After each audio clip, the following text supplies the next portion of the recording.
ಪೇರಳೆ ಬೆಳೆದಿದೆ ನೋಡಿ, ಸೀಬೆಕಾಯಿ ತೆಗೆಯುವ ಇದನ್ನು.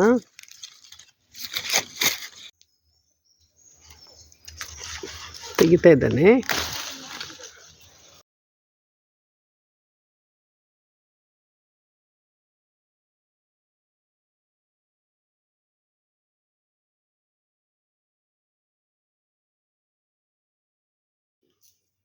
ಇಂಥ ಬ್ಯಾಗ್ ಎಲ್ಲ ಬರ್ತದಲ್ಲ ನೋಡಿ, ಇದನ್ನೆಲ್ಲ ತೊಗೊಂಡಿದ್ದೇನೆ.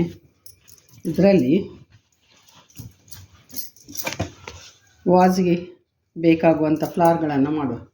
ನಾನು ಒಂದು ಯೂಟ್ಯೂಬ್ ಚಾನಲಲ್ಲಿ ನೋಡಿದೆ, ಸುಮ್ಮನೆ ವೇಸ್ಟ್ ಮಾಡೋದು ಯಾಕೆ ಅಂತೇಳಿ ಮಾಡ್ತಾಯಿದ್ದೇನೆ. ಇಂಥ ಬ್ಯಾಗ್ಗಳೆಲ್ಲ ನೋಡಿ ಆಲ್ರೆಡಿ ತಯಾರಿಸಿದ್ದೇನೆ. ಯಾವ ರೀತಿ ಅಂತೇಳಿ ನಿಮಗೆ ಒಂದು ಮಾಡಿ ತೋರಿಸ್ತೇನೆ. ಒಂದು ಫ್ಲವರನ್ನು ನೋಡಿ, ಫ್ರೀ ಟೈಮಲ್ಲೆಲ್ಲ ಇದನ್ನು ಮಾಡಿ ಚೆಂದಕ್ಕಿಡ್ಬೋದು. ಮೊದಲಿಗೆ ಇದನ್ನು ಫೋಲ್ಡ್ ಮಾಡ್ತಾ ಇದ್ದೇನೆ, ಬ್ಯಾಗನ್ನು ಫೋಲ್ಡ್ ಮಾಡ್ತಾ ಇದ್ದೇನೆ.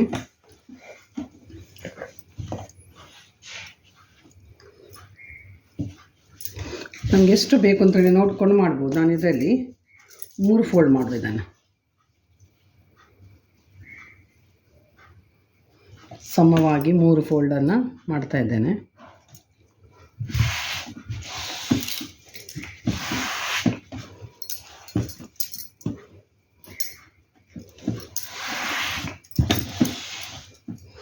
ಒಂದು ಕತ್ತರಿ ತಗೊಂಡು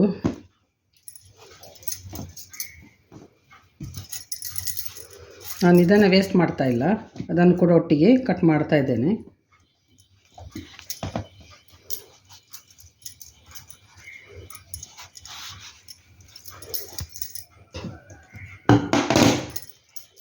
ನೋಡಿ, ಈ ಭಾಗ ಇಲ್ಲಿ ಬರ್ತದಲ್ವ, ಇಲ್ಲಿ ಕಟ್ ಮಾಡ್ಕೊಳ್ಳುವ ನಾವು.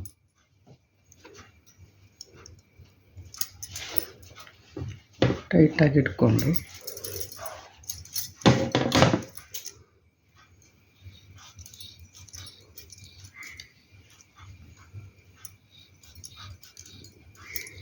ಮೊದಲೆಲ್ಲ ನಾವು ಸ್ಕೂಲಿಗೆ ಹೋಗಬೇಕಾದ್ರೆ ಸ್ಕೂಲಲ್ಲಿ ಸ್ಕೂಲ್ ಡೇ ಉಂಟು ಅಂತ ಹೇಳುವಾಗ ಮಲ್ಲಿಗೆ ಎಲ್ಲ ಆ ತೆಳು ನಮ್ಮ ಕ್ರಾಫ್ಟ್ ಪೇಪರಿಂದ ಮಲ್ಲಿಗೆ ಎಲ್ಲ ತಯಾರು ಮಾಡಿಸ್ತಾಯಿದ್ರು ಟೀಚರ್ಸ್. ಈಗಲೂ ನೆನಪಿದೆ ನಮಗೆ ಮಲ್ಲಿಗೆ ಮಾಲೆ ಮಾಡೋದು. ಅದನ್ನು ಕೂಡ ನಾನು ನಿಮಗೆ ಮಾಡಿ ತೋರಿಸ್ತೇನೆ. ಫಂಕ್ಷನೆಲ್ಲ ಇರುವಾಗ ಕಲರ್ ಕಲರ್ ಪೇಪರ್ ತಂದು ಚೆನ್ನಾಗಿ ಡೆಕೋರೇಟ್ ಮಾಡುವ ಫ್ಲವರನ್ನೆಲ್ಲ ನಮಗೆ ತಯಾರು ಮಾಡ್ಬೋದು, ಮನೆಯಲ್ಲೇ ತಯಾರು ಮಾಡ್ಬೋದು.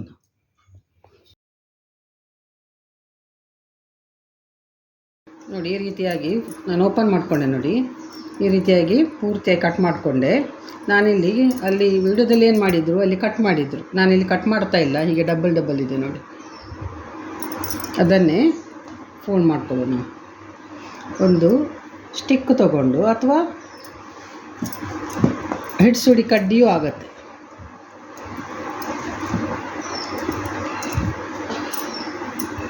ಇಂಥ ಕಡ್ಡಿ ಇದ್ದರೂ ಆಗ್ತದೆ. ಇದನ್ನು ಟೇಪ್ ಇದ್ದರೆ ಗ್ರೀನ್ ಟೇಪ್ ಹಾಕ್ಕೊಳ್ಬೋದು ಇದಕ್ಕೆ. ನಾನು ಸಿಂಪಲ್ಲಾಗಿ ಮಾಡಿ ತೋರಿಸ್ತಾ ಇದ್ದೇನೆ ನೋಡಿ, ಯಾವ ರೀತಿ ರೌಂಡ್ ಮಾಡಿಕೊಂಡು.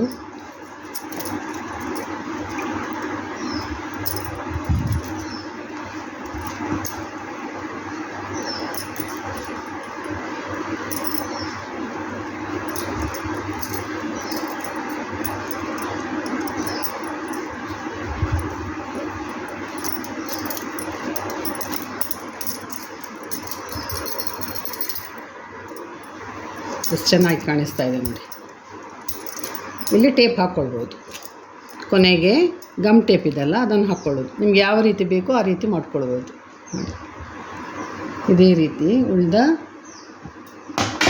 ಬ್ಯಾಗ್ ಇದೆ, ಅದನ್ನು ಕೂಡ ಕಟ್ ಮಾಡ್ಕೊಂಡು ಮಾಡ್ಕೊಳ್ಳುವ. ಎಷ್ಟು ಚೆನ್ನಾಗಿ ಕಾಣಿಸ್ತಾ ಇದೆ ನೋಡಿ. ಕಲರ್ ಕಲರ್ ಬ್ಯಾಗ್ಗಳಿದ್ದರೆ ಸುಮ್ಮನೆ ಬಿಸಾಡೋದಕ್ಕಿಂತ ಇಂಥ ಎಲ್ಲ ಕ್ರಾಫ್ಟ್ ಎಲ್ಲ ಮಾಡಿ ತೋರಿಸ್ಬೋದು. ಇದು ಕೂಡ ಉಲ್ಲನಲ್ಲಿ ನಾನೇ ಮಾಡಿದ್ದು.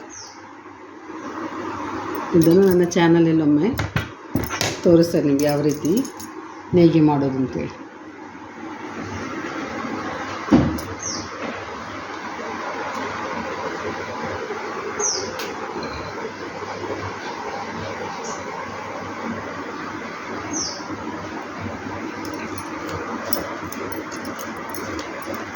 ಇದನ್ನು ಕಟ್ ಮಾಡಿದ್ದೇನೆ ನೋಡಿ, ನಾನು ಒಂದನ್ನು ಈ ರೀತಿ ಕಟ್ ಮಾಡಿದ್ದೆ, ಯಾವ ರೀತಿ ತೋರಿಸಿದ್ದು ಇದು ನಾನೇ ಮಾಡಿಕೊಂಡು ಈ ರೀತಿ ಡಬ್ಬಲ್ ಆಗಿ.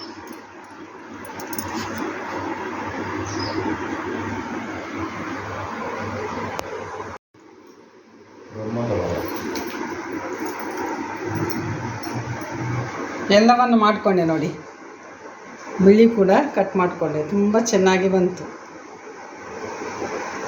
ಈ ರೀತಿ ಬ್ಯಾಗ್ಗಳೆಲ್ಲ ಇದ್ದರೆ ಟೈಮ್ ಇದ್ದಾಗ ರೆಡಿ ಆಯಿತು ನೋಡಿ. ನನ್ನಲ್ಲಿದ್ದ ಎಲ್ಲ ಕಲರ್ಸ್ ಬ್ಯಾಗ್ಗಳನ್ನೆಲ್ಲ ಕಟ್ ಮಾಡಿಕೊಂಡೆ, ತುಂಬ ಚೆನ್ನಾಗಿ ಬಂತು. ವೈಟ್ ಕಲರ್ ನೋಡಿ,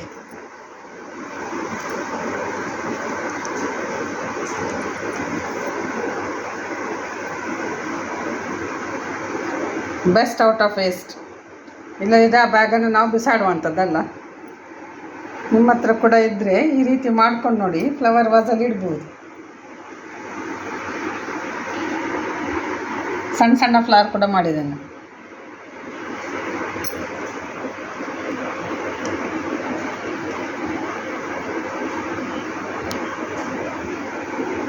ಫಂಕ್ಷನಲ್ಲಿ ಇರುವಾಗ ವಾಸ್ ಒಂದು ವೇಳೆ ಅಗತ್ಯ ಬಿದ್ದಾಗ ಒಮ್ಮೆ ಸಿಗೋದಿಲ್ಲ, ಆವಾಗ ಈ ರೀತಿ ಎಲ್ಲ ಮಾಡಿಕೊಂಡು ಇಡ್ಬೋದು ನೋಡಿ ಫಂಕ್ಷನಿಗೆಲ್ಲ.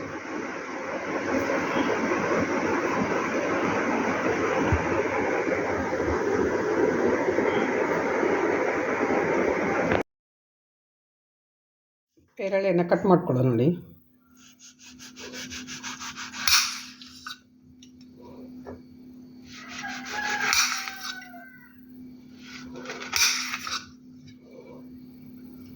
ಕೆಲವರಿಗೆ ಹಾಗೆ ತಿಂದರೆ ಶೀತ ಆಗ್ತದೆ ಅಂತ ಹೇಳ್ತಾರೆ, ಕಫ ಶೀತ ಆಗ್ತದೆ ಅಂತೇಳಿ. ಹಾಗಾಗಿ ತೋರಿಸ್ತಾ ಇದೆ ನೋಡಿ ಯಾವ ರೀತಿ ತಿಂದರೆ ಒಳ್ಳೆಯದು.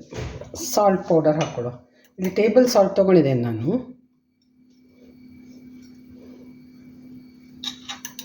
ಅಷ್ಟು ಬೇಕು ನೋಡ್ಕೊಂಡು, ಕೈಯಲ್ಲಿ ಕೂಡ ಸ್ಪ್ರಿಂಕಲ್ ಮಾಡಿಕೊಡ್ಬೋದು, ಚೆನ್ನಾಗಿ ಬರ್ತದೆ ನೋಡಿ ಈ ರೀತಿ. ಅದೇ ರೀತಿ ಪೆಪ್ಪರ್ ಪೌಡರ್ ಸ್ವಲ್ಪ ಚಟ್ಪಟ್ ಮಸಾಲೆ ಹಾಕಿದ ಹಾಗೆ ಸಾಲ್ಟ್ ಪೌಡರ್ ಮತ್ತು ಟೇಬಲ್ ಸಾಲ್ಟ್ ಮತ್ತು ಪೆಪ್ಪರ್ ಪೌಡರ್.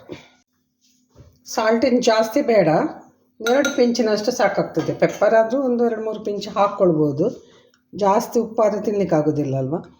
ಅಂತೂ ಟೇಸ್ಟಿಯಾಗಿರ್ತದೆ ಇದು. ನೀವು ಮಾಡ್ಕೊಳ್ಳಿ, ಮಾರ್ಕೆಟಿಂದ ತಂದರೆ ಅಥವಾ ಗಿಡದಲ್ಲಿ ಆಗಿದ್ದರೆ.